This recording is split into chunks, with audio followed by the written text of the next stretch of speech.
पाश्चात्यदेशतारिणे नमो महावदन्याय कृष्णप्रेमप्रदायते कृष्णाय कृष्णचैतन्यनाम्ने गौरसे नमः। हे कृष्णा करुणा सिन्धु दीनबन्धो जगत्पते गोपेश गोपिकान्त राधाकान्त नमोऽस्तुते। तप्तकाञ्चन गौराङ्गी राधे वृन्दावनेश्वरी वृषभानुसुते देवी प्रणमामि हरिः। वाञ्छाकल्पतरुभ्यश्च कृपा सिन्धुभ्यैव च पतितानां पावनेभ्यो वैष्णवेभ्यो नमो नमः। जय श्री कृष्ण चैतन्य प्रभु नित्यानंद श्री अद्वैत गदाधर श्रीवासादि गौर भक्तवृंद। हरे कृष्णा कृष्णा कृष्णा हरे हरे हरे राम राम राम।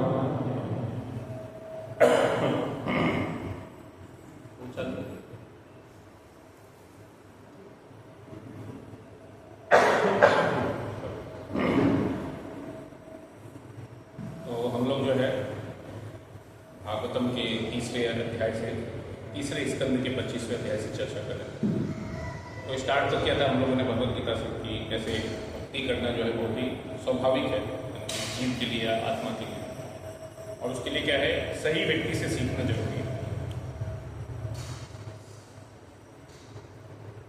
तो अगर हम इस ज्ञान को परंपरा में सीखते हैं और फिर उसको अपने जीवन में पालन करने का प्रयास करते हैं, उसको फॉलो करते हैं, तो फिर हम बहुत आसानी से इस चीज़ को सीख सकते हैं। नहीं तो फिर काफ़ी कठिन हो जाता है। और इस चीज़ को सीखने के लिए क्या है, हमको सही गुरु का मार्गदर्शन चाहिए और अच्छे भक्तों का संग चाहिए। और इसी चीज़ के बारे में जो है वो कपिल मुनि भी सिखाते हैं। तो वही चीज़ जो है हम तीसरे स्कंद से डिस्कस करते हैं।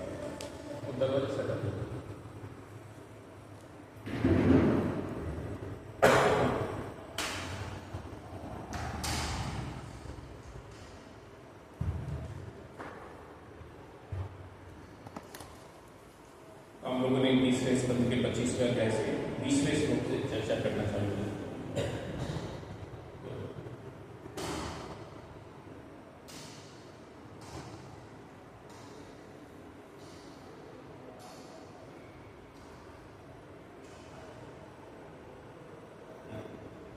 ये जो है 20वां श्लोक है। प्रसंगम अजरम पासम आत्मनः कवियो विदु सएव साधु सुकृतो मोक्ष द्वारम भवति। कि अगर हम भौतिक चीज़ों की आसक्ति अगर फॉलो करते हैं तो इस भौतिक जगत से आसक्त हो जाते हैं, और अगर हम भगवान के भक्तों से आसक्ति करते हैं तो फिर मोक्ष का द्वार खुल जाता है। तो हम जिस चीज़ से आसक्त होते हैं वो उसके ऊपर डिपेंड करता है कि हम कहाँ जाएंगे। और वो भक्तों के क्या गुण होते हैं तो अगले श्लोक में बताया गया। दीक्षवा कारुणिका सुहृदा सर्वदेहिका अजात सत्तवा शांता साधवा साधु सहनशील होते हैं, दूसरों के प्रति दयालु होते हैं, अपने बारे में ज़्यादा नहीं सोचते बल्कि दूसरों की मदद करने का भाव होता है। और सिर्फ मनुष्य को ही नहीं बल्कि सभी जीवों के प्रति मदद करने का भाव होता है, उनके बारे में अच्छा सोचते हैं। इसके लिए वो किसी को अपना शत्रु नहीं मानते, भले बाकी लोग उनको अपना शत्रु मान सकते हैं, क्योंकि भौतिक जगत में बाकी लोग किसी को भी अपना शत्रु मानते हैं। और वो शांत स्वभाव से रहते हैं और शास्त्रों का पालन करते हैं। इसके लिए उनके अंदर एक साधु के सभी गुण देखने को मिल सकते हैं। तो ये सभी गुण जो है आसान नहीं है भौतिक जगत में पालन करना। कोई भी जनरली दूसरे को मदद करना या सहन करना, तो सहन करना ही वो एक नेगेटिव चीज़ माना जाता है आजकल के समय। बट पर्सनल चीज़ों को सहन करना पड़ता है, ये कंपल्सरी ऑप्शनल नहीं। जब एक व्यक्ति को प्रॉब्लम आएगा तो सहन नहीं कर सकता, और क्या करेगा? अगर वो उसको रिटेलिएट करेगा तो और ज़्यादा प्रॉब्लम में आती है और उसको मेंटल प्रॉब्लम और ज़्यादा होगा। इसलिए आजकल के समय में ये इशूज़ काफ़ी ज़्यादा है। लेकिन जितना ज़्यादा वो इस चीज़ों को सहन करता है उतना आसान होता है। फिर उसके आगे के श्लोक में बताते हैं कि जो भक्त लोग रहते हैं वो किस प्रकार से भगवान का भक्ति करते हैं। मयि अनन्येन भावेन भक्तिं कुर्वन्ति ये दृढ़ं मत कृते त्यक्त कर्माणि त्यक्त स्वजन भाव बांधव। अनन्य भाव से भगवान का भक्ति करते हैं, दृढ़ता के साथ, और मेरा सेवा करने के लिए वो सब कुछ छोड़ने के लिए भी तैयार होते हैं। अपने स्वजन, बंधु, कर्म वगैरह यानी जॉब वगैरह कुछ भी, ऐसा कुछ भी चीज़ जो है अगर भगवान की सेवा के लिए जरूरी है या उसके अपोजिट लेके जा रहा है, भगवान का सेवा करने नहीं दे रहा है, तो फिर ऐसी चीज़ें छोड़ने के लिए जो भक्त रहते हैं वो रेडी रहते हैं। इसका मतलब ये नहीं कि बिना किसी कारण के छोड़ देते, लेकिन अगर जरूरी पड़ा तो ऐसा कर सकते। फिर उसके बाद अगला श्लोक जो है हम लोगों ने देखा था, मदाश्रया कथा निष्ठा संबंधी कथयंती तपंती विविधास्तापा न्यायता चेतसा। वो हमेशा जो है भगवान की कथा में लगे रहते हैं, क्योंकि भगवान का कथा जो है वो सबसे ज़्यादा मंगलकारी माना जाता है और एक व्यक्ति के हृदय को शुद्ध कर सकता है। अलग अलग तापों से तपंती, जो हमारा हृदय जो है वो तप रहा है बहुत सारे प्रॉब्लम से इस भौतिक जगत में, तो उससे जो है एक व्यक्ति को शांत करके जो है वो भगवान के ओर लगा देता है उसकी चेतना। ये भगवान का कथा का लाभ है। अगर वो भगवान के भक्तों के संग में ऐसा कथा करते हैं तो ये सभी प्रॉब्लम हट करके जो है वो भगवान के बारे में कंटिन्यूस चिंतन कर सकते हैं। लास्ट टाइम हम लोगों ने ये श्लोक देखा था, कई के साधवा साधि सर्वसंग विवर्जिता संगस्ते स्वथा ते प्रार्थ संगतोष हराहिति। ये इन महान भक्तों के गुण हैं जो अभी तक बताया, जो समस्त आसक्तियों से मुक्त है। तो ऐसे पवित्र पुरुषों की संगति करनी चाहिए, क्योंकि ऐसी संगति भौतिक आसक्ति के समस्त कुप्रभावों को हटने वाली है। और अगर हम ऐसे भक्तों का संग करेंगे तो सारे भौतिक प्रॉब्लम अपने आप सॉल्व हो जाएंगे। तो इसके लिए इस प्रकार का संग करना चाहिए। और आज का जो श्लोक है, जो उसका अगला श्लोक है, उसमें भी इसी संगति के बारे में और अधिक वर्णन किया गया है। चलो रिपीट कर सकते हैं। सतां प्रसंगान् वीर्य संवितो भवन्ति हृत्कर्ण रसायना कथा तज्जोषनादा स्वपवर्ग वर्तमनी श्रद्धा रतिर्भक्तिरनुक्रमिष्यति सतां प्रसंगान् मम वीर्य संवितो भवन्ति हृत्कर्ण रसायना कथा तज्जोषनादा स्वपवर्ग वर्तमनी श्रद्धा रतिर्भक्तिरनुक्रमिष्यति।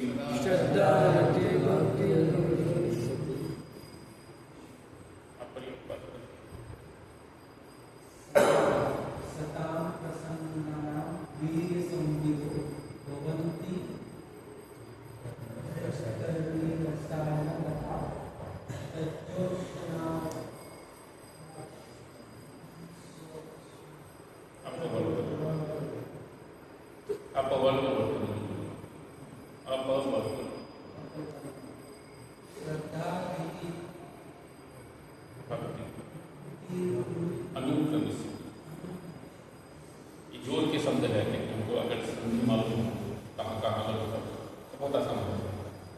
तो ये सब भक्ति का अलग अलग स्तर है। श्रद्धा, रति, भक्ति मतलब शुद्ध भक्ति, अनुक्रम से एक एक करके आता है। तो यहाँ पर आप पढ़िए और शुद्ध भक्तों की संगति में श्री भगवान की लीलाओं तथा उनके कार्यकलापों की चर्चा कान तथा हृदय को आध्यात्मिक रोचक को प्रसन्न करने वाली होती है।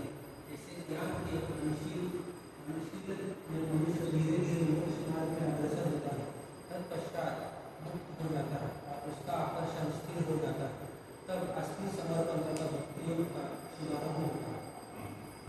तो यहाँ पर भी जो है सताम प्रसंगान, जो कि भगवान के शुद्ध भक्त है, जो कि हमेशा भगवान की लीलाओं चिंताओं का कथन करते रहते हैं। तो ऐसे भक्तों के संग में जो है एक व्यक्ति को भगवान की कथा का श्रवण और कीर्तन करना चाहिए। तो फिर एक व्यक्ति अपने आप ही इस भौतिक जगह से मुक्त हो जाएगा। तात्पर्य यहाँ पर कृष्ण भावनामृत तथा भक्ति में अग्रसर होने की विधि वर्णित है। पहली बात है कि वह ऐसे पुरुषों की संगति खोजे जो कृष्ण भक्त है और भक्ति में सेवा में लगे हुए हैं। ऐसी संगति के बिना प्रगति नहीं हो सकती। मात्र कोरे ज्ञान या अध्ययन से यथेष्ट प्रगति संभव नहीं। मनुष्य को भौतिकतावादी पुरुषों की संगति त्याग कर भक्तों की संगति खोजनी चाहिए, क्योंकि भक्तों की संगति के बिना भगवान के कार्यकलापों को नहीं समझा जा सकता। सामान्य रूप से लोग परम सत्य के निर्गुण पक्ष के प्रति आश्वस्त हो जाते हैं। भक्तों की संगति न करने के कारण वे यह नहीं समझ पाते कि परम सत्य भी एक पुरुष हो सकता है, इसके अपने कार्यकलाप में। यह अत्यंत कठिन विषय है और जब तक परम सत्य विषयक व्यक्तिगत जानकारी न हो तब तक भक्ति का कोई अर्थ नहीं निकलता। किसी निराकार की भक्ति या सेवा नहीं की जाती। सेवा तो व्यक्ति की होती है। अब भक्तगण श्रीमद् भागवत या अन्य किसी वैदिक साहित्य में वर्णित भगवान के कार्यकलापों को पढ़कर कृष्ण भक्ति को नहीं समझ सकते। वे सोचते हैं कि ये कार्यकलाप काल्पनिक गाथाएं हैं, क्योंकि उन्हें आध्यात्मिक जीवन के विषय में सही ढंग से शिक्षा नहीं दी जाती। भगवान के कार्यकलापों को समझने के लिए भक्तों की संगति करनी आवश्यक है, और जब ऐसी संगति के फलस्वरूप वह मनन करता है और भगवान के कार्यकलापों को समझने का प्रयत्न करता है तो मोक्ष का मार्ग खुल जाता है और वह मुक्त हो जाता है। जिस व्यक्ति की भगवान में दृढ़ आस्था होती है वह स्थिर हो जाता है और भगवान तथा भक्तों की संगति के लिए उसका आकर्षण बढ़ जाता है। भक्तों की संगति का अर्थ है भगवान की संगति। जो भक्त या संगति करता है उसमें भगवान की सेवा करने की चेतना जगती है और फिर भक्ति योग के दिव्य पद में स्थित होकर वह धीरे धीरे सिद्ध हो जाता है। और 2-3 श्लोक ये जो हमको इस अध्याय में दिखना है। यहाँ पर जो है अगर हम देखेंगे तो बेसिकली क्या है, हर एक व्यक्ति को प्रयास करें। जनरली ऐसा बताया जाता है कि गुरु कृष्ण प्रसादे पाए भक्ति बकर ब्रह्मांड ब्रह्मते कौन भाग्य। इस ब्रह्मांड में जो है सभी जीव जो है भ्रमण कर रहे हैं, लेकिन गुरु और कृष्ण के प्रसाद से क्या होता है, भक्ति प्राप्त होती है। तो दोनों का जरूरत है, सिर्फ एक से नहीं होता। भगवान की कृपा से गुरु प्राप्त होते हैं और गुरु की कृपा से भक्ति प्राप्त होती है। तो जनरली ये एक सीक्वेंस होता है, तो भगवान अरेंज करके देते हैं एक तो भक्त का इंटरफेरेंस हमारे लाइफ में, और अगर हम उसको सीरियसली ले लेते हैं तो फिर हम भक्ति में आगे बढ़ पाते हैं। ये तो बहुत मुश्किल। बहुत सारे लोग जो है भगवद गीता या थोड़ा बहुत पढ़ लेते हैं, स्पिरिचुअल चीज़ें भी, कभी कभी कोई आर्टिकल पढ़ लेते हैं या कोई बुक पढ़ लेते हैं, लेकिन भक्ति में सीरियस बन पाना इतना आसान काम है। उसमें गंभीर बनने के लिए भक्तों का संग होना बहुत जरूरी है, और जितना ज़्यादा एक व्यक्ति भक्तों का संग करेगा उतना वो तीव्रता से आगे बढ़ सकता है। इस भौतिक जगत में ये इतना आसान है।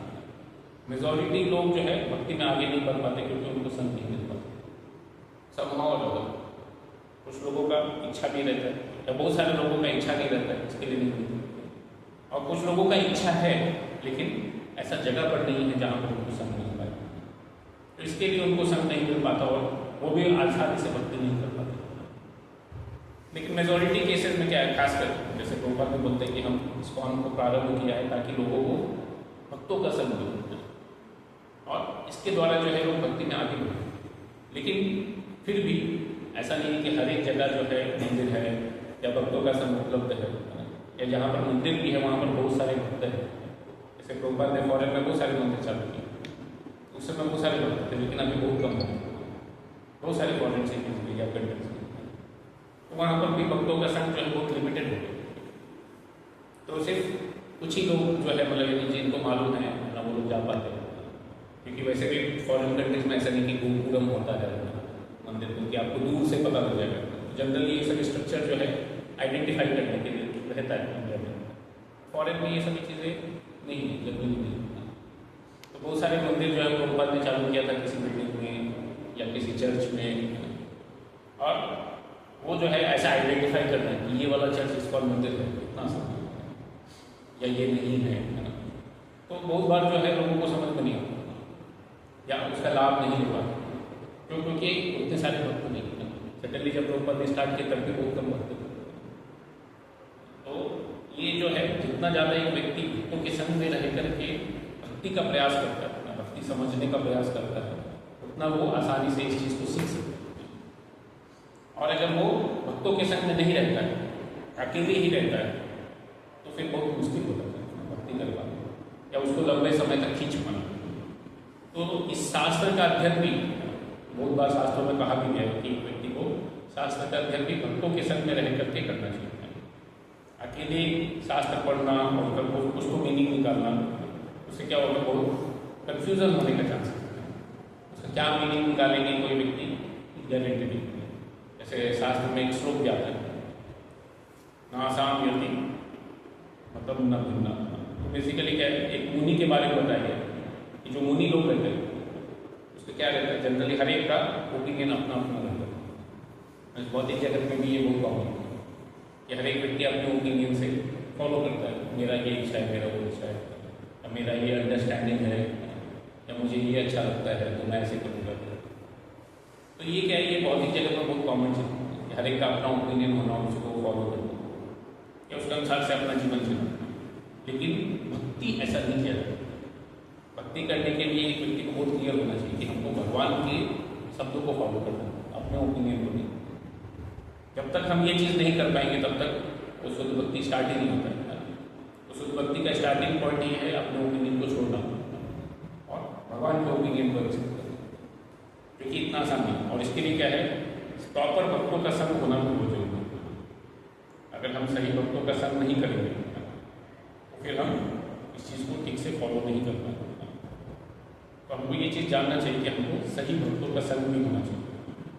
अगर हम सही भक्तों का संग कर पाएंगे, सही लोगों के संग में रहेंगे, तो फिर हम इस चीज़ को कर पाएंगे, फॉलो कर पाएंगे। बहुत मुश्किल है।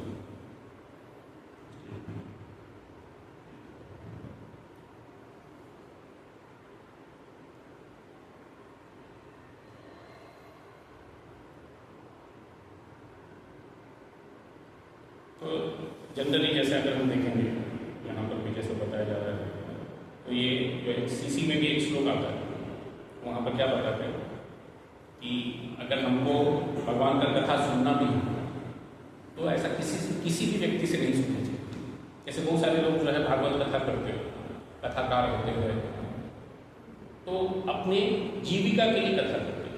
उनका पर्पस भगवान की कथाओं का प्रोपगेट करना वो नहीं, उनका पर्पस है उसे पैसा कमाना, कि लोगों को अच्छा लगना चाहिए। जैसे बहुत सारे लोग जो है यूट्यूब में चैनल बनाते हैं, किसके लिए, कि लोगों को लाइक मिलेगा, ज़्यादा लोग फॉलोअर बनेंगे, तो क्या होगा, फिर पैसा मिलेगा। क्योंकि कुछ तो रहता है कि एक नंबर से ज़्यादा रहता है तो एडवर्टाइजमेंट करते हैं तो थोड़ा बहुत पैसा। बहुत सारे लोग इस पर्पज़ के लिए जो है अपने फॉलोअर्स को बढ़ाना चाहते हैं, लेकिन उनका पर्पस लोगों को भक्ति सिखाना नहीं, बल्कि उनका पर्पस है अपना ही पैसा कमाना, या सेल्फ पर्पस है, सेल्फिश नेचर है। भगवान का भक्ति करना या भगवान से जोड़ना वो रीजन है, भले वो भगवत गीता या भागवत के ऊपर कथा कर रहे हैं या उससे कुछ बताने का प्रयास कर रहे हैं, क्योंकि लोगों के बीच में बहुत फेमस है।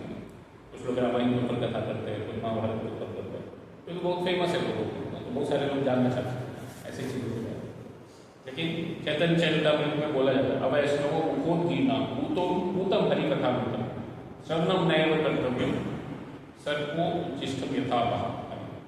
तो ये जो है एक श्लोक आता है जहाँ पर क्या बोल रहे हैं, अवैष्णव मुखोद्गीता, ये अवैष्णव जो कि भगवान का भक्त नहीं, उनके मुख से भगवान का कथा नहीं सुनना चाहिए। क्यों नहीं सुनना चाहिए, वहाँ पर वो बताया जाता है, श्रवणम नैव कर्तव्यम, ऐसे लोगों से श्रवण नहीं करना चाहिए। क्यों, वो कैसा है, ये जो भगवान का कथा है वो बहुत ही शुद्ध है, लेकिन वो कैसे हो जाता है, सर्वो उच्चिष्टम यथावह। जैसे दूध होता है, अगर दूध में कोई सांप डस देता है तो भले दूध काफ़ी नरिशिंग है, लेकिन अभी वो जो सांप के द्वारा टच किया हुआ दूध है वो नरिशमेंट देगा या नुकसान करेगा, नुकसान करेगा, कि मर जाएगा अगर वो पिएगा। तो वैसे ही भगवान का कथा भी बहुत नरिशिंग है, लेकिन अगर हम गलत लोगों के मुँह से सुनेंगे तो ज़्यादा कुछ फायदा नहीं होगा, बल्कि नुकसान भी कर सकता है। और ऐसा हमको देखने को मिलता है कि बहुत सारे लोग जो है ऐसा ऐसा सुनते हैं और बहुत सारा डाउट हो जाता है भगवान की ओर नज़दीक जाने की जगह जो है वो भगवान की कथा पे ही बहुत सारा डाउट है, ऐसा क्यों है, वैसा क्यों है, क्योंकि जो व्यक्ति बता रहा है उसको ही फेक नहीं, ऐसा क्यों होता है। तो वही चीज़ जो है दूसरे के माइंड में भी जाता है, उनके मन में भी और ज़्यादा डाउट आ जाता है, पहले के कंपेरिजन में भी जाता है। पहले तो कुछ नहीं मालूम था तो कुछ डाउट नहीं, अभी ऐसे ऐसी चीज़ें मालूम जिससे बहुत ज़्यादा डाउट हो गया कि जो भी थोड़ा बहुत भगवान में आस्था था वो भी हिल जाता है कभी। तो बहुत बार ऐसी चीज़ें देखने को मिलती है, कई बार लोग फिल्म बनाते हैं या सीरियल बनाते हैं, ऐसी चीज़ों को कंट्रोवर्शियल पॉइंट्स को उसको क्लैरिफाई करने की जगह उसको और फैक्ट करते हैं, उस डाउट को और फैक्ट करते हैं कि वो डाउट और बढ़ेगा। उससे क्या होता है, लोगों का कन्फ्यूजन और बढ़ जाता है और उनको और डाउट होता है मैं क्या कर रहा हूँ, क्या कर रहा है, ये सभी चीज़ें क्यों करने के लिए बताई गई है, ये सब अंधविश्वास है या ऐसा है वैसा, ऐसा करके बहुत सारे अननेसेसरी कन्फ्यूजन होते हैं। तो एक व्यक्ति को इसके लिए बताया जाता है कि हमको सही व्यक्ति से सुनना बहुत जरूरी है। अगर हम सही व्यक्ति से नहीं सुनेंगे तो फिर हमारा भी कन्फ्यूजन बढ़ते जाएगा भगवान की भक्ति। तो इसके लिए बहुत जरूरी है कि हम सही व्यक्ति से सुनें, गलत व्यक्ति से नहीं सुनें। और सही व्यक्ति से अगर हम सुनेंगे तो हम ये जो ज्ञान है इसको पढ़ करके जो है परम सत्य के प्रति अग्रसर हो पाएंगे, कि भगवान को समझ पाएंगे भगवान कौन है। और भगवान का सेवा जो है वो निर्गुण रूप में नहीं, एक व्यक्ति के रूप में किया जाए, क्योंकि एक व्यक्ति किसी निर्गुण का सेवा नहीं कर सकता, जिसका रूप भी नहीं है, जिसको देखा ही नहीं है, तो ऐसे व्यक्ति का कैसे सेवा करेगा, संभव ही नहीं। लेकिन अगर किसी कोई व्यक्ति है, किसी का पर्सन है, तो उसका सेवा किया जा सकता है, उसका इच्छा है, तो उसकी इच्छा के अनुसार से हम फॉलो कर सकते हैं। तो हम इम्पर्सनल चीज़ों का सेवा नहीं कर सकते, लेकिन एक रूप है जिसका फॉर्म है, उसका सेवा किया जा सकता है। वैसे यहाँ पर भी उस प्रकार से भगवान का भक्ति करने के बारे में बताया जाता है। तो भक्तों के संग में रह करके एक व्यक्ति को ये चीज़ें सीखना है कि भगवान का भक्ति कैसे किया जाता है। और ये जितना एक व्यक्ति को सीखने के लिए क्या होता है, प्रगत भक्तों का संग बहुत जरूरी है। तो अगर एक व्यक्ति को भक्ति में गंभीर बनना है तो गंभीरता से संग लेना भी जरूरी है। अगर हम संग अच्छे से नहीं लेंगे तो भी ज़्यादा लाभ नहीं होता। तो दोनों साइड से चाहिए। जो व्यक्ति कथा कर रहा है उसको भी प्रमाणित होना चाहिए, गुरु शिष्य परंपरा में आना चाहिए, और उसने प्रॉपरली सुना है तो फिर वो बराबर बताएगा। अगर कोई व्यक्ति ठीक से सुना ही नहीं है तो क्या बताएगा, फिर उसको जो मन में आएगा वो बताएगा। लेकिन अगर उसने ठीक से सुना है, आचार्य लोग क्या बताते हैं इसके बारे में, तो फिर वो उसको सही तरीके से आगे बता भी सकता है। जैसे एक टीचर है, अगर वो ठीक से सीखा है तो वो लोगों के क्वेश्चन का आंसर दे सकता है। लेकिन अगर वो सीखा ही नहीं तो फिर क्या होगा, वो जस्ट बताने के लिए कि नहीं मुझे नहीं आता है ऐसा नहीं प्रूव, तो उसको बता दो। कैसे ना कैसे करके लोगों को डाउट क्लियर करने का प्रयास करेगा, बट वो ऑथेंटिक है कि नहीं है कोई गारंटी नहीं। आज नहीं तो कल एक्सपोज हो जाएगा, हो सकता है तुरंत नहीं, कुछ महीने के बाद हो जाएगा। तो वैसे ही कई बार जो लोग हैं वो कुछ बोल देते हैं कंट्रोवर्शियल या गड़बड़ बता देते हैं, क्योंकि उनको मालूम ही नहीं कि सही क्या है गलत क्या है। लेकिन उनको भी मालूम है सामने जो व्यक्ति प्रश्न पूछ रहा है उसको तो वो भी नहीं मालूम, मेरे से भी कम मालूम है करके तो मैं कुछ भी बता सकता हूँ करके लोग कुछ भी बोल देते हैं। जैसे आप जाएंगे कहीं पर भी, जैसे मैं देखा भी ट्रेन में किधर भी, तो लोग कभी ऐसा नहीं बोलते कि मुझे प्रश्न का उत्तर नहीं मालूम, कुछ ना कुछ उत्तर दे देते, भले वो उत्तर सही हो या गलत हो, उससे कुछ लेना देना नहीं। उनको क्या प्रूव करना है कि हम जो है, ऐसा नहीं प्रूव होना चाहिए कि हमको नहीं आता ऐसा, बल्कि समझ में आना चाहिए उसको कि हमको आता है। लोगों के सामने कोई अपना क्या बोलते हैं वैल्यू रखना चाहते हैं कि मुझे भी बहुत सारा ज्ञान है, मुझे भी बहुत नॉलेज है करके, ऐसा नहीं कि मैंने कुछ पढ़ा लिखा नहीं। तो लोगों को एक्सेप्ट करना कि मैं नहीं पढ़ा हूँ कि मुझे नहीं आता है थोड़ा मुश्किल हो जाता है, खासकर जितने ज़्यादा लोग एजेड हो जाते हैं। और अगर कोई यंग व्यक्ति प्रश्न पूछ रहा है, उनको ऑड लगता है कि मैं नहीं बताऊँगा ऐसे कैसे, तो लोग क्या सोचेंगे मेरे बारे में, ये कुछ पढ़ा लिखा नहीं है, तो इन द सेंस कुछ शास्त्र वगैरह पढ़ा ही नहीं है इसमें। हालांकि रियलिटी है आजकल के समय में मेजोरिटी लोग ज़्यादा पढ़े लिखे नहीं रहते, ज़्यादा शास्त्र पढ़ा नहीं, लेकिन वो एक्सेप्ट नहीं कर पाते, उसके लिए उसको बोल देते हैं और वो बहुत रिस्की है।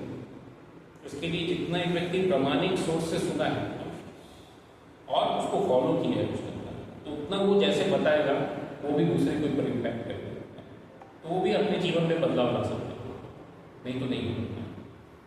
जैसे हम प्रभुपाद खुद भी मतलब प्रभुपाद के शिष्य जो है या मतलब बहुत सारे आचार्य ने ऐसे उदाहरण बताते हैं कि जिन लोगों ने सीरियसली फॉलो किया है उनकी लेक्चर से काफ़ी लोग प्रभावित हुए। जैसे हम प्रभुपाद के जीवन में देख सकते हैं, उनका लेक्चर बहुत हाईफाई नहीं रहता कि बहुत सारा कंटेंट के साथ बता रहे हैं, वो एकदम क्या बोलते हैं ऐसा बहुत एक्स्ट्रा ऑर्डिनरी स्पीच है कि लोग जो है एकदम ध्यान से सुनते रहते हैं कंटिन्यूसली, ऐसा नहीं। सिंपल फिलॉसफी और वही चीज़ को बहुत क्लैरिटी के साथ बता रहे हैं। लेकिन इतना सिंपल फिलॉसफी सुनने के बाद भी बहुत सारे लोग जो है उनका जीवन बदला, तो ये उनके बोलने से नहीं, उनके जीवन से प्रभावित होकर, क्योंकि जब वो व्यक्ति बोल रहा है तो वो अपने रियलाइजेशन के साथ बोल रहा है, तो वो सामने वाले व्यक्ति के ऊपर उसका फर्क पड़ता है और वो उसको समझ पाता है कि ये व्यक्ति जो है मेरे भले के लिए बता रहा है, भले मुझे नहीं समझ में आ रहा है। प्रभुपाद के बहुत सारे शिष्य बोलते थे कि शुरू में हमको कुछ नहीं समझ में आता था कि क्या बोल रहे हैं, लेकिन फिर भी उनको मालूम था कि ये मेरे भले के लिए बोल रहे हैं, ये अपना इनका अपना खुद का कुछ स्वार्थ नहीं है, ये हमको मदद करना चाहते हैं, इसके लिए बोल रहे हैं। और इसके लिए वो हमको मदद करने के लिए बता रहे हैं कि ऐसा मत कीजिए, ऐसा कीजिए। जैसे एक शिष्य बताते कि जब वो बताते थे शुरू में मायावादी ऐसे रहते वैसे रहते, उनको क्या लगता था कि शुरू में ऐसा बताया कि मायावादी एक व्यक्ति है करके भारत में, उसका नाम है करके, तो हम जब इंडिया जाएंगे तो उनका पिटाई करेंगे करके। तो ऐसा उनको लगता था कि एक व्यक्ति का नाम है, उनको नहीं लगता था कि ये एक बहुत बड़ा ग्रुप है जिसको ऐसा बोला जाता है, या हमारे अंदर भी ये थॉट प्रोसेस है। तो ये क्या है, एक फिलोसफिकल थॉट प्रोसेस है कि सब कुछ माया के अधीन है, उसको मायावाद सिद्धांत बोला जाता है। लेकिन उनको क्या लगता था शुरू में कि ये व्यक्ति के बारे में बता रहे हैं, मायावादी ऐसे होते हैं, मायावादी ऐसे होता है। उनको लगता था कि मायावादी वो व्यक्ति है इंडिया में कोई तो है, प्रोपा का एक दुश्मन है करके, तो उसके लिए बार बार उनको उनके बारे में बोलते रहते, जब भी मौका मिलता तो बोलते। तो इसके लिए उनको ऐसा लगता था। लेकिन जैसे जैसे वो सुनते गए उनको समझ में आया कि ऐसा नहीं, ऐसा है, और उनके जीवन में बदलाव दिखता है। तो वैसे ही कोई भक्त जो है अगर जेन्युइनली प्रैक्टिस करता है और तब वो कुछ चीज़ बताता है सामने वाले व्यक्ति को, तो सामने वाले व्यक्ति को भी अफेक्ट होता है। इसके लिए प्रभुपाद क्या बोलते थे कि हमारा जो पुस्तक डिस्ट्रीब्यूशन है या कोई भी चीज़ प्रचार का कार्य है वो एक भक्त ही कर सकते हैं, हम प्रोफेशनल लोगों से नहीं कर सकते, बहुत मुश्किल है। शुरू में जो है जब भक्त बहुत कम थे तो एक भक्त ने प्रोफेशनल सेल्समैन हायर किया था बुक बेचने के लिए, कि हम बुक बेचेंगे, हमको तो आता नहीं, क्या करेंगे, हम एक सेल्समैन हायर करेंगे, उनको कमीशन रखा था पर बुक कितना पैसा आपको मिलेगा करके। और वो व्यक्ति जो है एक सप्ताह तक ट्राई किया, उसके बाद दे दिया, बोला कि अरे कितना मतलब अभी बहुत मुश्किल है ये बुक बेचना, हमसे नहीं होगा, नहीं चाहिए आपका पैसा। वो एक दो बुक जो बचा था वो उन्होंने बोला कि उसका पैसा भी आप ही रखिए और ये बुक भी ले लीजिए, हमसे नहीं होगा। तो बाद में वो भक्त जाते हैं प्रभुपाद के पास कि आपने बोला था अच्छे से बुक डिस्ट्रीब्यूशन करना है, तो हम तो ऐसे ट्राई किए लेकिन हो नहीं रहा है मुझसे। प्रभुपाद बोलते कि ये जो पुस्तक है एक भक्त ही बेच सकता है, वो बहुत आसानी से सेल कर सकता है, क्योंकि जब वो कन्विक्शन के साथ बताया, क्योंकि उसने प्रैक्टिस किया है, उस बुक को पढ़ा है और अपने जीवन में लागू किया, तब वो सामने वाले व्यक्ति को बताएगा तो व्यक्ति ले लेता है, उसका कन्विक्शन देखता है। क्योंकि ये जो बुक है ये थ्योरेटिकल नॉलेज का बुक नहीं, ये प्रैक्टिकल एप्लीकेशन का बुक है। और एक व्यक्ति जब अपने जीवन में प्रॉब्लम देखता है उसको सॉल्व करने के लिए वो ये पुस्तक पढ़ना चाहता है, सिर्फ ऐसे नहीं पढ़ना चाहता आउट ऑफ इंटरेस्ट। ये नॉवल पुस्तक तो जो नॉवल में कभी कभी तो एक बार पढ़ने के लिए ले लेते, लेकिन ये क्या है, लाइफ के बारे में क्वेश्चन है, उसका आंसर दिया।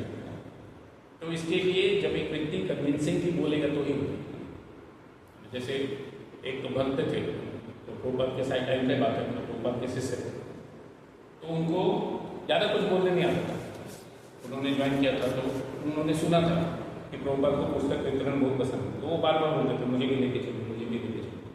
लेकिन उनका बोलने में भी थोड़ा प्रॉब्लम था, इन द सेंस थोड़ा तोतला के बोलते थे, मतलब बोली थोड़ा लड़खड़ाता था और ज़्यादा नहीं बोलते थे, थोड़ा ही बोलते थे। लोग 5 मिनट पूछेंगे तो 2 मिनट बोल के इन हो जाएगा और कुछ नहीं हो गया। तो थोड़ा इंट्रोवर्ट टाइप के व्यक्ति थे। कुछ लोग रहते हैं ऐसा, बहुत लिमिटेड बोलते हैं, ज़्यादा नहीं बोलते। तो वैसे उनका भी वैसे नहीं चलता, लेकिन उनका इच्छा था, उन्होंने बार बार सुना था लेक्चर में कि प्रभुपाद को पुस्तक वितरण बहुत पसंद है, इसके लिए मुझे भी करना है। तो जाते हैं एक बार सभी लोगों के साथ पुस्तक वितरण करने के लिए, और जब जाते हैं तो उनको भी बैग दिया जाता है कि आप भी लोग जाओ अलग अलग दिशा में। तो सब बस से उतर करके कोई ये कॉर्नर में, कोई वो कॉर्नर में, अलग अलग जगह पर सिटी में जाकर के डिस्ट्रीब्यूशन करते हैं। जब उनको टाइम दिया रहता है कि हाँ 1 घंटे या 2 घंटे के बाद वापस आना, तो वो जो भक्त थे वो खाली बैग आ जाते हैं, बाकी सब लोग तो 1-2 बुक दे करके आते हैं। तो लोगों को आश्चर्य हो जाता है, उनको क्या लगा था कि ये तो ऐसे आ जाएगा, तो जाएगा मुझे। लेकिन उनको आश्चर्य हुआ कि ये व्यक्ति सबसे ज़्यादा बुक डिस्ट्रीब्यूट करके आया, तो ऐसा कैसे हो गया। तो उनसे पूछा कि आप क्या बोले लोगों को कि लोगों ने ले लिया तुरंत। उन्होंने बोला मैंने इतना ही बोला कि ये पुस्तक पढ़ के मेरा जीवन बदल गया, आप भी पढ़िए, आपका भी जीवन में अच्छा होगा। इतना ही बोला ही बोलता था, और वो उस व्यक्ति को देख कर कि हाँ सही में ये व्यक्ति बदल गया है करके खुद भी लेते थे। उसको और बोलने की जरूरत नहीं था कि पुस्तक में क्या लिखा है, एक क्वेश्चन का क्या आंसर है, नहीं है, मेरे लिए जरूरी है कि नहीं है, नहीं ये सब चीज़ों में मुझे इंटरेस्ट नहीं है, ऐसा कुछ डिस्कशन ही नहीं।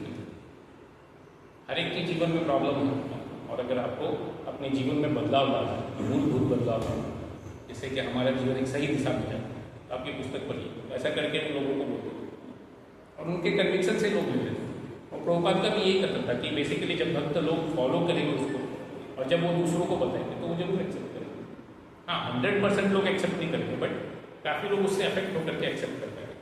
प्रोफेशनल के कंपेरिजन में ज़्यादा अच्छा होगा। तो वैसे ही हर एक व्यक्ति को ऐसा प्रयास करने का जरूरत है कि हम भी ऐसे भक्तों का संग करें जो कि पहले तो फॉलो कर रहे हैं। उनसे सुनेंगे तो फिर हमारे भी हृदय में परिवर्तन आ सकता है, हम भी बदलने का अपने आप को प्रयास करेंगे और फिर उसके बाद फिर हमको भी जितना सुना है उतना ही रिपीट करना चाहिए। बहुत ज़्यादा इधर उधर से मैनिपुलेट करके नहीं बोलना चाहिए। जितना मालूम है उतना बताना चाहिए। ऐसा भी नहीं कि नहीं बोलना चाहिए, क्योंकि अगर हम बोलेंगे तो याद रहेगा चीज़, बोलेंगे नहीं तो भूल जाएंगे, दूसरों को भी याद नहीं। उसके लिए प्रभुपाद में काफ़ी जोर देते थे कि हर एक व्यक्ति को प्रचार करना चाहिए, जितना मालूम हो। तो जरूरी नहीं है कि बहुत ज़्यादा बड़ा प्रचार करना चाहिए। मैं प्रचार करूँगा तो 50 लोगों को प्रचार करूँगा, 1-2 लोगों को भी व्यक्ति बता सकता है भगवान के भक्ति के बारे में। रेगुलरली जो हम सुनते हैं एटलीस्ट किसी न किसी को तो बताना चाहिए। उससे क्या होता है, हमारा भी फिलॉसफी स्ट्रांग होता है और उसका अंडरस्टैंडिंग और डेप्थ बढ़ता है। हमको भी याद रहता है कि हमने क्या सुना था। इस प्रकार से जब हम भक्ति का पालन करते हैं तो हम भक्ति में तीव्रता से आगे बढ़ सकते हैं। और जैसा कि यहाँ पर भी बताया जा रहा है कि ये सभी चीज़ें जो है एक व्यक्ति को धीरे धीरे करके भक्ति में आगे की ओर लेके जाते हैं, श्रद्धा से रति, रति से शुद्ध भक्ति के स्तर तक। लेकिन इसके लिए क्या जरूरी है कि एक व्यक्ति सही तरीके से फॉलो करे जो भी शास्त्रों में कथन दिया गया है या बताया गया है।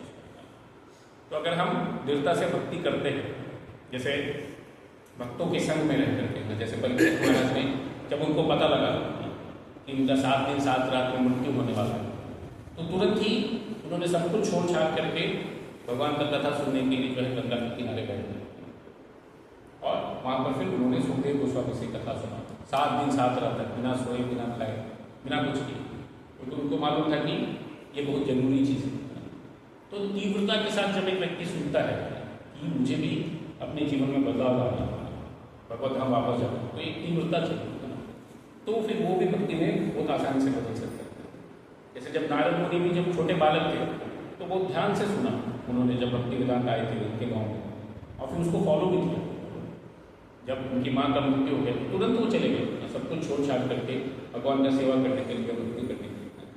वही चीज़ ध्रुव महाराज के जीवन में भी देखने को मिलता है। जब ध्रुव महाराज को बताया गया कि अगर आपको भगवान को प्राप्त करना है तो जंगल जाना पड़ेगा और वहाँ जा करके कठोरता से तपस्या करके भगवान को प्रसन्न करना पड़ेगा, तो जब ऐसा ध्रुव महाराज को बोला कि तो तुरंत उनकी हो, उन्होंने ऐसा नहीं सोचा कि क्या होगा या जंगल जाने के बाद क्या होगा, इस प्रकार से नहीं सोचा, बल्कि तुरंत ही तीव्रता से भक्ति करने के लिए तैयार हो गए। और फिर जब नारद मुनि ने बताया तो काफ़ी इंटेंसली 6 महीने तक भक्ति किया और 6 महीने में उनको भगवान का दर्शन मिला। ऐसे बहुत सारे भक्तों के उदाहरण हैं जिन्होंने इस प्रकार से भगवान का भक्ति किया, और जिन्होंने भी किया उनको रिजल्ट मिला, और जिन्होंने नहीं किया उनको समय लगा करने के लिए। तो क्या है, चॉइस हर एक व्यक्ति के पास है। तो सही व्यक्ति का संग होना चाहिए, सही भक्त का संग होना चाहिए और तीव्रता में रहना चाहिए भगवान का भक्ति करने के लिए। तो अगर हम तीव्रता से भगवान का भक्ति करते हैं तो हम भगवत धाम जाने की योग्य हो जाते हैं। लेकिन अगर हम इसमें रिलैक्स हो जाते हैं कि हम आराम से करेंगे, बाद में करेंगे, इतना क्या जल्दी है ये सभी चीज़ें करने के लिए, फिर क्या होगा, हम भी धीरे धीरे करके ये भी एक कॉमन एक्टिविटी जैसे हो जाएगी जैसे बाकी एक्टिविटी। जैसे एक व्यक्ति जो है जॉब करने में भी क्या होता है, शुरू में थोड़ा रुचि रहता है, बाद में वो रूटीन एक्टिविटी जैसे हो जाती है। किसी को कुछ उसमें रुचि नहीं रहती, संभव करना पड़ता है तो करते हैं। वैसे किसी को बहुत लंबा पढ़ाई करना पड़ता है तो उसको भी वैसे लगता है, परेशान हो जाता है और कितना पढ़ाई करने में, तो उसमें कुछ रुचि नहीं रह जाती।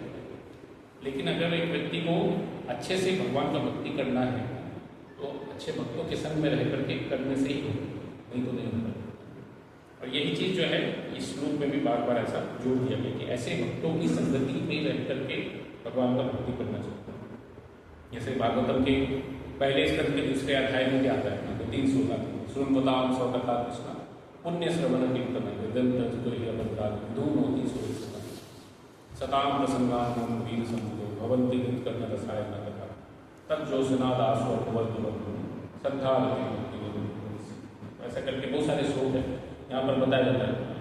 करके तो मैं यही श्लोक बोल सकता हूँ, बट वहाँ पर भी जो है पहले स्कंद के दूसरे अध्याय में बहुत सारे श्लोक आते हैं कि अगर एक व्यक्ति जो है भक्तों के संग में रह करके भगवान का भक्ति करता है तो बहुत ही तीव्रता से उसका हृदय शुद्ध हो जाता है और फिर वो भक्ति में स्थित हो जाता है। तो उसके लिए क्या है, एक व्यक्ति को शुद्ध भक्ति करना जरूरी है, अच्छे तरीके से भक्ति का पालन करना। जैसे हमने पहले भी देखा था इस श्लोक में तद्भाव सबको जनता कि जब भगवान के भक्ति के बारे में वर्णन होता है और एक व्यक्ति अगर उसको ध्यानपूर्वक सुनता है प्रामाणिक व्यक्ति से, तो फिर उसका हृदय में जरूर परिवर्तन होगा, 100% गारंटेड। क्या है, सिर्फ ध्यान से सुनना जरूरी और वो सामने वाला व्यक्ति प्रामाणिक होगा। अगर ये दो चीज़ें हैं तो एक व्यक्ति का जीवन में बदलाव जरूर है और फिर वो धीरे धीरे जो है भगवान की ओर अग्रसर होते जाते हैं। जैसे यहाँ पर बोला गया मोक्ष का द्वार धीरे धीरे खुल जाते हैं। तो अगर हमको भगवान और भगवान के भक्तों में दृढ़ आस्था है, क्या वो श्रद्धा बढ़ते जा रहा है समय के साथ, मतलब यानी हम सही मार्ग पर सही तरीके से भक्ति का पालन करें। लेकिन अगर हमको डाउट हो रहा है या अलग अलग इश्यूज हो गए, भक्ति करने का इच्छा नहीं हो रहा है, हिंदी तृप्ति करने का इच्छा होता है या इधर घूमने का इच्छा होता है, जस्ट एज ए रिचुअल करते हैं, मैकेनिकल करते हैं, बहुत सारे लोग इसको धीरे धीरे करके मैकेनिकल हो जाता है सब चीज़। सुबह उठना है, ये करना है, वो करना है, वैसे ही उसी प्रकार से अगर भक्ति भी करने लग जाएंगे मैकेनिकल लेवल पर, जैसे जॉब करते हैं या बाकी लेवल करते हैं, तो फिर हम भगवान के प्रति आकर्षण नहीं बनाते। तो ये मैकेनिकल नहीं होना चाहिए, इसके लिए रेगुलर श्रवण जरूरी है। अगर कोई व्यक्ति रेगुलर रूप से ध्यान से सुनता है तो उसका इम्पोर्टेंस उसको पता रहता है और उसके कारण जो है वो उस चीज़ को प्रॉपरली कर पाता है। क्योंकि जब उसको पीछे का रीज़न मालूम है कि ये कितना इम्पोर्टेंट है तो फिर वो ध्यान से करेगा। जैसे एक उदाहरण दिया जाता है शास्त्र में कि ऐसे तो बहुत बार लोगों के पास रस्सी पड़ा रहता है बट उतना ध्यान नहीं देता, लेकिन जब एक व्यक्ति डूबता है, समुद्र में डूब रहा है और उसको वो कोई रस्सी फेंकता है तो उसको कुछ और नहीं दिखता, सिर्फ रस्सी दिखता है। उसको जोर से किसने फेंका है, वो मेरा दुश्मन है कि दोस्त है, उससे कुछ लेना देना नहीं। उसको मालूम है कि मुझे जिंदगी में यही एक चीज़ है जो बचा सकता है, समुद्र से बाहर निकलना है तो मुझे इसका सहारा लेना बहुत जरूरी है। अब वो बोलेंगे नहीं नहीं इसमें ये इतना मजबूत नहीं है, ये है वो, उनको डाउट नहीं होगा, ठीक है जो भी है, फाइनली मेरे पास यही एकमात्र ऑप्शन है जिससे मैं यहाँ से बाहर निकल सकता हूँ। तो जब तक दूसरा ऑप्शन नहीं तब तक इसको पकड़ के रखना ना, इसको भी छोड़ दूंगा और बाकी कुछ भी नहीं लगेगा तो फिर कैसे करें। तो वैसे ही जब हम भगवान का भक्ति कर रहे तो हमको बहुत क्लियर होना चाहिए, इसके अलावा कोई मार्ग नहीं है हमारे पास। अगर हमको इस भौतिक जगत में बचना है, संसार का जो ताप यहाँ पर भी बताया गया है, तो काफ़ी प्रॉब्लम है, काफ़ी इंटेंसिटी है उस प्रॉब्लम में। लेकिन इतना इंटेंसिटी होने के बावजूद भी कई बार लोग सीरियस नहीं करते कि हमको इसको सॉल्व चलेगा, कुछ प्रॉब्लम नहीं, सब लोग एडजस्ट कर रहे हैं, हम भी कर लेंगे। लेकिन इस तरीके से जो है प्रॉब्लम किसको है, अगर हम एडजस्ट करके चलेंगे तो वो प्रॉब्लम हमको बढ़ती जाता है।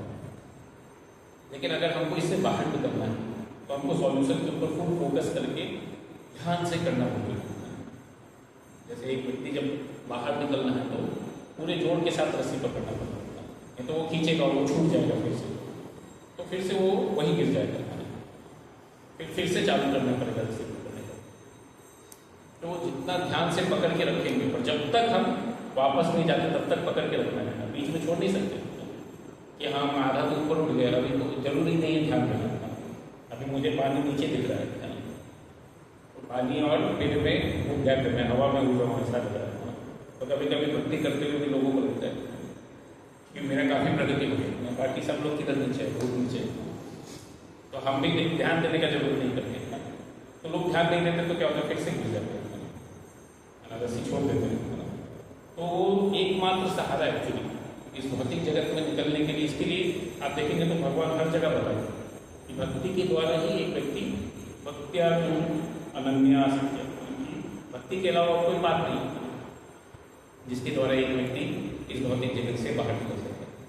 इसके ऊपर एक व्यक्ति को दृढ़ विश्वास होना चाहिए कि यही एकमात्र सहारा है जिसके द्वारा हम इस भौतिक जगत के प्रॉब्लम से बाहर निकल सकते हैं। इसके लिए इसको जोर से पकड़ के रखना बहुत जरूरी है। तज्जोत्स्ना दासो अपवर्ग, तभी वो अपवर्ग जो यहाँ पर बताया गया है, इस भौतिक जगत को क्या पवर्ग बताया गया, ये लोग परिश्रम करते हैं और इतना परिश्रम करते हैं कि मुँह से फोम आता है। जब कोई व्यक्ति बहुत जैसे गधा बहुत काम करते हैं, घोड़ा को उसे झाग निकलने लगता है वो भागने के बाद। और तो इस भौतिक जगत में भी लोग इतना परिश्रम करते हैं और उसके बाद क्या होता है, लोग बहुत मेहनत करते हैं, बल लगाते हैं, शक्ति लगाते हैं उसमें आगे बढ़ने के लिए। लेकिन फिर भी क्या होता है, फाइनली भय लगा रहता है कि कब क्या होगा मालूम नहीं, कब मेरा मृत्यु हो जाएगा, कब मेरा पैसा लूट के लेके जाएगा, मैं इतना मेहनत करके जमा किया कब गायब हो जाएगा, कब क्या लेके। आजकल ऑनलाइन स्कैम होता है, तुरंत में बैंक बैलेंस करोड़ से जीरो हो जाता है या बहुत कम हो जाता है, बहुत सारे पैसे ऐसे गायब हो जाते हैं, तो बहुत रिस्की है। तो इसके लिए हमेशा डर लग रहा था कि कब क्या होगा, और फाइनली एक व्यक्ति को इस चीज़ का भय रहता है मृत्यु का। तो इसके लिए इस भौतिक जगत को पवर्ग बोला जाता है। अगर कोई व्यक्ति जी रहा है, कुछ नहीं है उसके पास, तो वो परिश्रम करते रहता है, और अगर कुछ आ जाता है उसको भय लगा रहता है, कब चले जाएगा, कब चले जाएगा। तो कभी भी वो सुख शांति से नहीं रह सकता, हमेशा कुछ ना कुछ प्रॉब्लम लगा ही रहता है उसके जीवन में। तो इसके लिए एक व्यक्ति को बहुत ध्यानपूर्वक भगवान का भक्ति करने का जरूरत है। तो अगर हम ध्यान से भगवान का भक्ति करेंगे, तो ही दृढ़ता के साथ भगवान का भक्ति करेंगे, तो ही भगवान और भगवान के भक्तों की संगति में आकर्षण होगा, और इस भौतिक जगत से आकर्षण से छूट जाएगा। क्योंकि दोनों एक साथ नहीं रह सकते, या तो हम भगवान से आकर्षित रहेंगे या फिर भौतिक जगत से। ऐसा नहीं है कि कोई इंद्रिय तृप्ति भी करेगा और भौतिक चीज़ें भी फॉलो करेगा, मतलब सॉरी भगवान का भक्ति भी करेगा, दोनों चीज़ें एक साथ नहीं चल सकती, चाहे तो वो भगवान का भक्ति करेगा या फिर इंद्रिय तृप्ति करेगा। तो अगर किसी का भगवान का भक्ति के प्रति आकर्षण बढ़ रहा है, मतलब यानी क्या है, उसका इंद्रिय तृप्ति के प्रति आकर्षण अपने आप कम हो रहा है। और अगर किसी का इंद्रिय तृप्ति के प्रति आकर्षण बढ़ रहा है, उसका भगवान का भक्ति करने का इच्छा धीरे धीरे कम हो जाता है। तो ये बहुत कॉमन चीज़ है इस भौतिक जगत में, कोई अनकॉमन चीज़ नहीं। उसके लिए इस भौतिक जगत में अगर किसी को आगे बढ़ना है, तो उसको क्या है, भक्तों की संगति होना बहुत जरूरी, तभी हमको ये ध्यान में रखें। नहीं तो एक व्यक्ति जो है केयरलेस हो जाता है, ध्यान नहीं देता भक्ति करते समय, तो संभव बहुत मुश्किल से भक्ति मिल जाता है। लेकिन अगर उसका इम्पोर्टेंस अगर हमको याद नहीं रहता, तो हम भूल जाते हैं कि हमको क्या करना है, क्यों करना है। जैसे अजामिल के उदाहरण में भी बताया जाता है कि हालांकि अजामिल जो है जन्म से ब्राह्मण थे, लेकिन ध्यान नहीं दिया उन्होंने जो उनको ट्रेनिंग दिया गया था, कैजुअली या मैकेनिकली कर रहे थे। इसके लिए क्या हो गया, जब उन्होंने एक वैश्या को देखा इंद्रिय तृप्ति करते हुए, तो उनको भी आकर्षण हो गया कि वो एंजॉय कर रहे थे, मुझे भी ऐसे एंजॉय करना चाहिए, मैं क्यों अननेसरी ये सब चीज़ों में पूजा पाठ में अटका हुआ, इतना सारा रूल फॉलो करो, इतना सारा रूल रेगुलेशन, सब कुछ जरूरी है। तो उन्होंने छोड़ दिया सब कुछ और फिर बाद में इंद्रिय तृप्ति में। लेकिन बाद में संभव जो है उनके कुछ भक्ति करने के कारण जो है उन्होंने अपने पुत्र का नाम नारायण रखा, और मृत्यु के समय उनको वही याद आया। इसके लिए फिर वहाँ पर विष्णुदूत आकर के उनको बचा देते हैं, यम लोग जाने के या यमराज के पास जाने के लिए। तो तब उनको समझ में आता है कि मैंने क्या किया, इतना सारा समय बर्बाद कर दिया इंद्रिय तृप्ति के लिए, जो कि इस शरीर के लिए, उसका आत्मा से क्या लेना देना। मृत्यु के समय बल्कि उसके कारण क्या है, एक व्यक्ति को पनिशमेंट ही मिलने वाला। तो जितना ज़्यादा वो भौतिक इंद्रिय तृप्ति करेगा, यानी गलत तरीके से खास करके पाप कर्म करते हुए, उतना ज़्यादा उसको पनिशमेंट मिलेगा। और यही चीज़ देख करके ही कुछ कुछ लोग सुधर भी गए। जैसे नारद मुनि ने भी वाल्मीकि को यही बोला कि आपको ये पाप कर्म मिलेगा, तो आप पूछ के ये कितने लोग शेयर करेंगे आपके साथ, आपके परिवार में। तो कोई रेडी नहीं था, अकेले भुगतना पड़ेगा। तो नारद ये वाल्मीकि को समझ में आ गया कि मैं अन्य से पाप कर्म करता हूँ, भुगतना तो मुझे ही पड़ता है। ये जो मैं पाप कर्म कर रहा हूँ उसका जो फल मिल रहा है वो सब लोग एंजॉय करने के लिए रेडी फल, लेकिन पाप को भोगने के लिए कोई रेडी नहीं। लेकिन मैं तो कहीं बच के नहीं जा सकता, क्योंकि किया तो मैंने नहीं। ऐसे जो व्यक्ति किया है उसको तो भुगतना ही पड़ेगा, वो उससे बच के नहीं जा सकता। तो जब उनको पता लगता है तो वो सब कुछ अपने आप छोड़ देते और फिर वो भगवान का भक्ति करने लगते। जैसे मृगारी को भी नारद मुनि ने यही बताया या दिखाया उनको प्रैक्टिकली कि आपका अगले जीवन में क्या होने वाला है, ये सभी जानवर आपको रोज के खाने वाले हैं।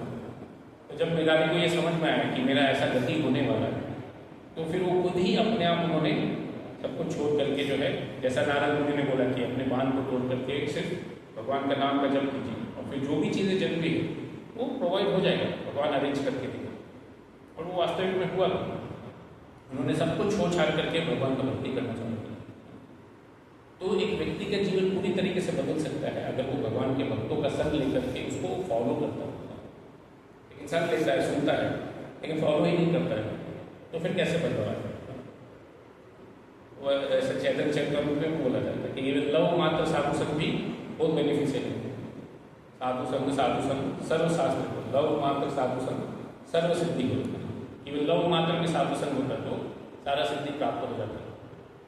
लेकिन क्या है, उसको फॉलो करना बहुत जरूरी है। जो साधु संग में बताया जा रहा है, अगर हम फॉलो ही नहीं करेंगे, सिर्फ सुन के भूल जाएंगे, तो फिर कुछ फायदा नहीं होगा। वैसे ही यहाँ पर भी उसी प्रकार से भगवान और भक्तों का सेवा करने के बारे में बताया जा रहा है कि अगर कोई व्यक्ति रेगुलरली भगवान और भक्तों का संगति करता है और सेवा करता है, तो धीरे धीरे करके वो सिद्ध हो जाता है। समय लगता है, ऐसा नहीं कि तुरंत है, लेकिन होगा नहीं। जैसे एक व्यक्ति जो है स्नान कर रहा है तो उसका गंदगी साफ होना गारंटी होता है। तो ये बाहर के व्यक्ति में और एक भक्त में अंतर है। भले दोनों सेम ही गलती कर रहे हैं, लेकिन क्या है, बाहर का व्यक्ति का सुधरने का होप नहीं, क्योंकि वो कुछ प्रोसेस फॉलो ही नहीं कर रहा सुधरने के लिए। लेकिन एक जो भक्त है उसका जीवन बदल सकता है, क्योंकि वो प्रोसेस फॉलो करता है, उसके द्वारा जो है उसका जीवन बदल सकता है। जैसे प्रभुपाद के शिष्यों के उदाहरण में भी आता है कि वो लोग भी पहले हिंदी थे, और भी बहुत सारे लोग हिंदी थे, लेकिन जो लोग भक्त बने वो सब कुछ अपने आप छोड़ दिए। जो लोग भगवान का भक्ति कंटिन्यू रखे, उनके सारे चीज़ें है ना, इंटॉक्सिकेशन, गैम्बलिंग वगैरह सब कुछ अपने आप छूट गया, और फिर वो भगवान की भक्ति से आसक्त होकर के भगवान का कीर्तन भजन करने लगे। लेकिन जो लोग नहीं किए तो वो क्या हो गया, वो लोग उधर ही रहे, और वो लोग ऐसे ही कल्चर में अटैक के रहे सिंफुल एक्टिविटी के बीच में। तो ये किसके ऊपर डिपेंड करता है? ये हमारे ऊपर डिपेंड करता है। अगर हम करते रहेंगे तो धीरे धीरे जरूर सिद्ध हो जाएगा, जैसे उन लोगों ने भी किया। तो आज जो है वो भगवान के भक्तों के बीच में काफ़ी प्रसिद्ध है। बहुत सारे लोग जो है उनको फॉलो करते हैं या उनके लेक्चर सुनते हैं, और उनको सुन करके भगवान का भक्ति उनकी तरह फॉलो करने का प्रयास करते हैं। ये बहुत सारे भाग्य होते हैं। तो ये क्या है, ये एक व्यक्ति के जीवन में बदलाव आ सकता है, कोई भी व्यक्ति का। ऐसा कोई जरूरी नहीं कि वो भारत का ही होना चाहिए या फॉरेन का ही होना चाहिए। कोई भी व्यक्ति बदल सकता है, चाहे वो जंगल में रहने वाला हो या शहर में रहने वाला हो या गांव में रहने वाला हो। अगर वो भगवान का भक्ति करता है तो फिर उसके अंदर धीरे धीरे अपने आप बहुत सारे गुण आ जाते हैं। और अगर कोई व्यक्ति भगवान का भक्ति नहीं करता तो धीरे धीरे उनके सारे अच्छे गुण चले जाते हैं इस भौतिक जगत के प्रभाव के कारण। इसके लिए इस भौतिक जगत में एक व्यक्ति को भक्ति करते समय बहुत सावधान रहना चाहिए, क्योंकि बहुत मुश्किल से मिला है, बहुत रेयर गिफ्ट है। लेकिन अगर हम इस वैल्यू को नहीं समझेंगे तो क्या होगा, हम ध्यान नहीं देंगे। जैसे कोई व्यक्ति को बोला जाए कि हाँ ये मतलब यानी ये सोना है, आप लेके जा सकते हैं, नहीं ये मेरे लिए जरूरी नहीं है। अगर कोई व्यक्ति बोलता है हम ऐसे ही ठीक है, मतलब क्या है, मतलब दो चीज़ें हो सकती है। चाहे तो उसको सोने का वैल्यू मालूम ही नहीं है, इसका क्या वैल्यू है, या फिर उसका दिमाग ठीक नहीं है कि उसको दिमाग काम नहीं कर रहा है। तो ऐसे ही कोई व्यक्ति को अगर भगवान का भक्ति प्राप्त होता है और वो बोलता है नहीं हमको नहीं चाहिए, जरूरत नहीं है, उसका भी स्थिति ऐसा है, उसको वैल्यू मालूम नहीं इसका, या फिर उसका दिमाग काम नहीं कर रहा है कि ये कितना जरूरी चीज़ है, इसको निगलेक्ट नहीं करना चाहिए। तो ये एकमात्र प्रोसेस है जिससे एक व्यक्ति इस भौतिक जगत से बाहर निकल सकता है। इसके लिए इसको गंभीरता से फॉलो करना बहुत जरूरी है। हम इसको जितना ध्यान से फॉलो करेंगे उतना हमको लाभ होगा, और अगर हम ध्यान से नहीं करेंगे तो हमको नुकसान होगा, हमको सफर करना पड़ेगा इस चीज़ के साथ। इस प्रकार से जो है इस श्लोक में इसका चर्चा आता है कि कैसे भगवान का सेवा या भक्ति जो है भक्तों के संग में रह करके ध्यानपूर्वक करना चाहिए। किसी का कोई प्रश्न है इसके बारे में जो हम लोगों ने चर्चा किया?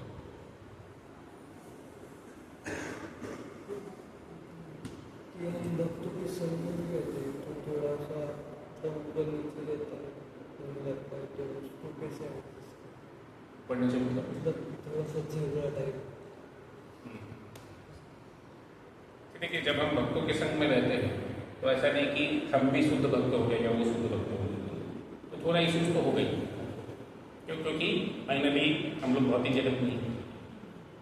मतलब क्या है कि मेजॉरिटी चांसेस में सामने वाला व्यक्ति भी अभी तक शुद्ध भक्त बना नहीं, इसलिए तो वो भी यहाँ पर और हम भी नहीं बने हैं।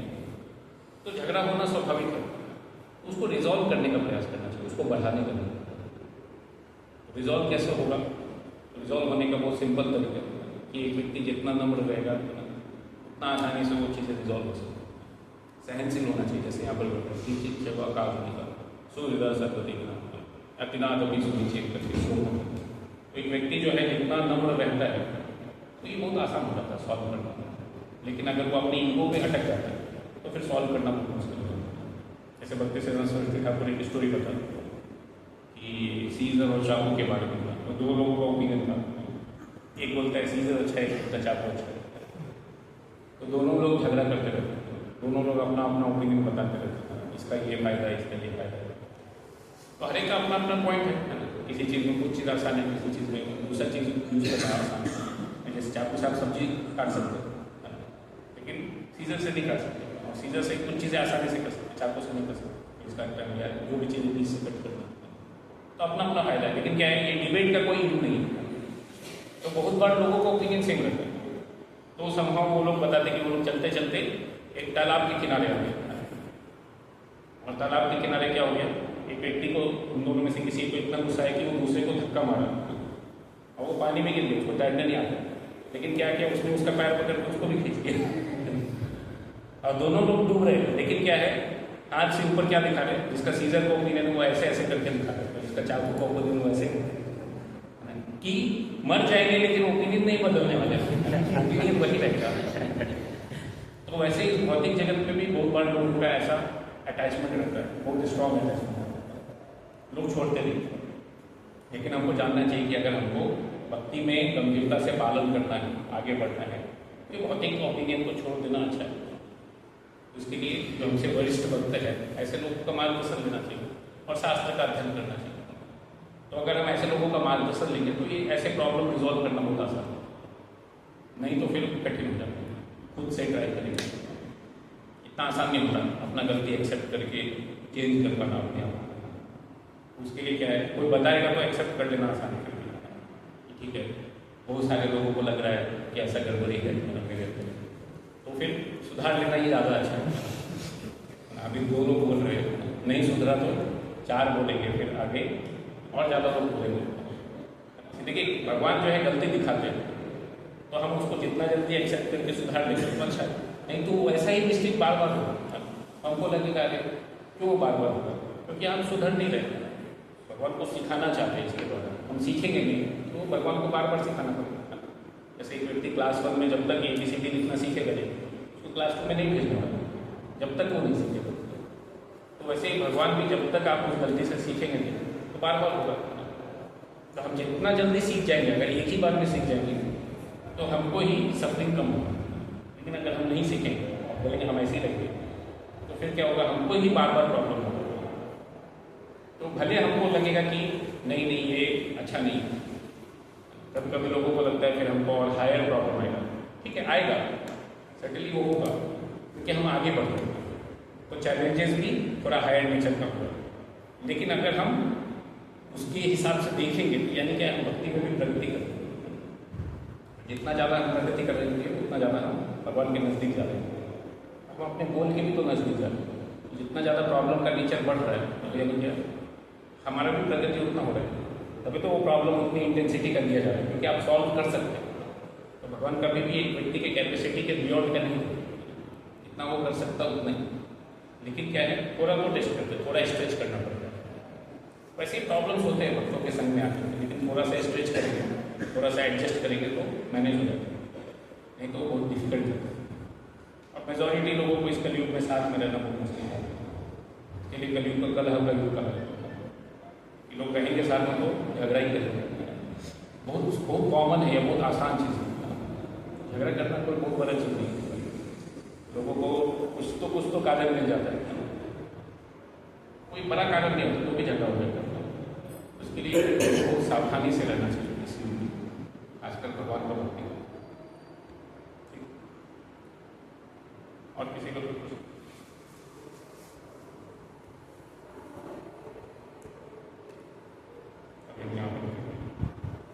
भी हम एक